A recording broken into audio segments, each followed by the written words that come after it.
Hello and welcome back to Shakesyear. We are working on Thomas of Woodstock, and we get to hear from Bushy today in Act 2, Scene 1.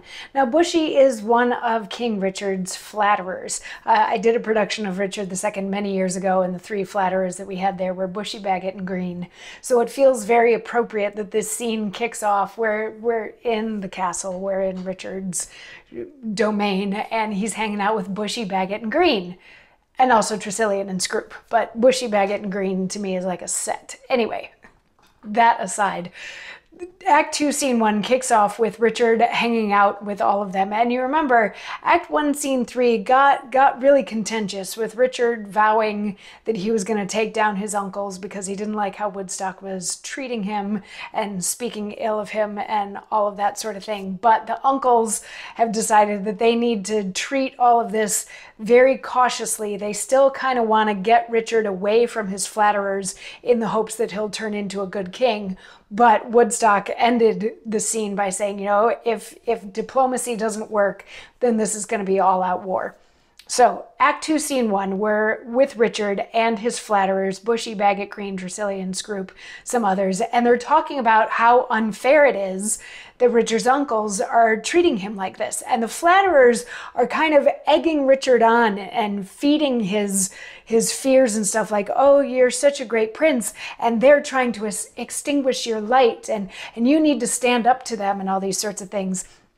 So Richard turns to Tressilian and he's like, you know, as the Chief Justice, what can we do about this? And Tressilian is like, well, obviously, your uncle's actions amount to treason, so they could be arrested for that.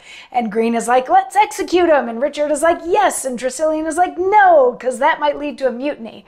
And Richard is like, okay, yeah, you're right. Like, people love my uncles, so what else can we do? And then he notices that Bushy is reading a book. He's like, what are you reading? And he's like, well, this is kind of a history book, because Bushy is sitting there looking for some sort of precedent that the king can get rid of his uncles, maybe eliminate their positions, strip them of their titles, that kind of thing. So he finds an example of when Richard's grandfather was the king. He didn't like his Lord Protector, who was Lord Mortimer. He didn't like him, so he had him hanged for treachery. And Richard is like, ooh, that's good. Is there more? Is there more? So Bushy, reading from the book, talks about Richard's father, Edward the Black Prince.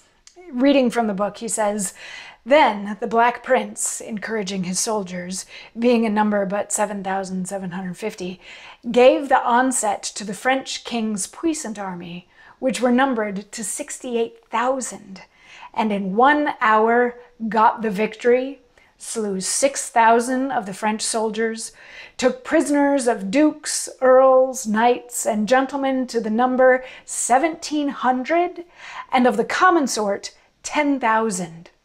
So the prisoners that were taken were twice so many as the Englishmen were in number. Besides, the thrice renowned prince took with his own hand King John of France and his son prisoners. This was called the Battle of Poitiers, and was fought on Monday, the 19th of September, 1363, my lord. So he's recounting a battle that Richard's father, Edward, the Black Prince, fought, where he was outnumbered. The Black Prince had 7,750 soldiers. They were fighting the French, who had 68,000 soldiers, so almost 10 times as many. But within an hour, the English, Edward the Black Prince, had won and had taken more prisoners than he had soldiers on his side. And they're like, oh, isn't that cool? And this battle was fought on this specific date, because it is kind of a history book, so it's specific, which is going to be important in just a minute.